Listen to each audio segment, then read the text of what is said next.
వేసవి సెలవులు కావడంతో పిల్లలందరూ సాయంత్రం ఆడుకోవడానికి రవి వాళ్ల ఇంటి ముందున్న ఖాళీ స్థలానికి చేరారు. రవి వాళ్ల తాతయ్య అక్కడే కూర్చుని పిల్లల ఆటను చూస్తున్నారు. కొంతమంది పిల్లలు షటిల్, ఇంకొంతమంది క్రికెట్, ఇలా వారికి నచ్చిన ఆటలు ఆడుకుంటున్నారు. కాసేపటికి తాతయ్య, గోపీ చూడండి, అవుట్ అయినా కాలేదంటున్నాడు అని గట్టిగా అరిచాడు రవి. లేదు తాతయ్య, నేను చాలా సేపటి నుంచి అవుట్ అవ్వట్లేదని రవి అబద్ధాలు చెబుతున్నాడు అన్నాడు గోపి. నేను మీ ఆటను గమనిస్తున్నాను, నువ్వు చెప్పేది నిజం కాదు రవి అన్నాడు తాతయ్య. అప్పుడు చిరాగ్గా బ్యాట్ కింద పడేసి, ఈ ఆట నాకు విసుగ్గా ఉంది, ఇక ఇది ఆడను, వేరే ఆట ఆడతాను అంటూ పక్కకు వెళ్ళిపోయాడు రవి. కాసేపటికి వంశీ పరిగెత్తుకుంటూ వచ్చి, తాతయ్య, ఇలా చూడండి, నేను నేలమీద నిల్చుంటే అది నేల కాదు, బండ అని రవి నన్ను బలవంతంగా తోసేస్తున్నాడు అని చెప్పాడు వంశీ.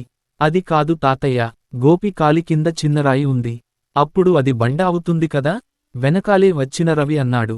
రవి ఎప్పుడూ ఇంతే, ఓడిపోతున్నాననుకుంటే ఆటలో తొండి చేస్తాడు అన్నాడు వంశీ. అలా చేయకూడదు, ఆటల్లో గెలుపు ఓటములు సహజం, ఇద్దరూ గొడవ చేయకుండా సరిగ్గా ఆడుకోండి అన్నాడు తాతయ్య.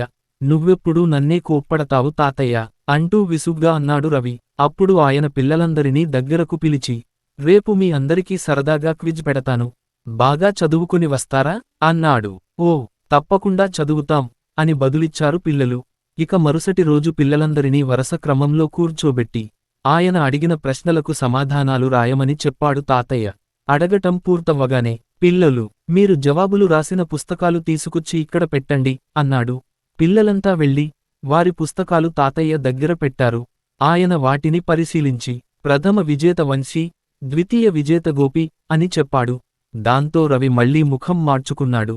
తనను దగ్గరకు పిలిచి, ఈ ప్రశ్నలు ఎప్పుడూ అడిగేవే అన్నీ నీకు వచ్చిన జవాబులే, మరెందుకు ఇన్ని తప్పులు రాశావు అని చిన్నగా అడిగాడు తాతయ్య. అయినా రవి ఏమీ మాట్లాడకుండా ఉండిపోయాడు. తాతయ్య, రవి అంటే నాకు చాలా ఇష్టం, కానీ నేనంటే రవికి కోపం, నిజానికి నాకన్నా రవే బాగా చదువుతాడు, ముందు రాయాలనే తొందరపాటులో ఎక్కువ తప్పులు రాశాడు అన్నాడు వంశీ. నేనెంత బాగా చదివినా నాకు మార్కులు తక్కువగానే వస్తాయి, ఏడుపు ముఖంతో అన్నాడు రవి. వాళ్ల మాటలు విన్న తాతయ్య, పిల్లలు, మీరంతా వచ్చి ఇలా కూర్చోండి, మీకు ఓ ముఖ్యమైన విషయానికి చెబుతాను అని పిలిచారు. వాళ్లంతా వచ్చి కూర్చున్నారు. పిల్లలు, ఎప్పుడూ మనల్ని ఎవరితోనూ పోల్చుకోకూడదు, ఎదుటి వాళ్లను చూసి మనం అలా లేమని బాధపడితే మనలో అసూయ ఏర్పడుతుంది. అలా కాకుండా వారెలా గెలుస్తున్నారో సలహాలు, సూచనలు తీసుకోండి, వాటిని కూడా గుడ్డిగా అనుకరించకుండా మీ సొంత ఆలోచనలతో మార్పు చేసుకోండి. ఓటమికి కుంగిపోకుండా, గెలిచిన వారిపై అసూయపడకుండా ఎప్పుడూ ప్రయత్నం చేస్తుండాలి అని చెప్పాడు తాతయ్య.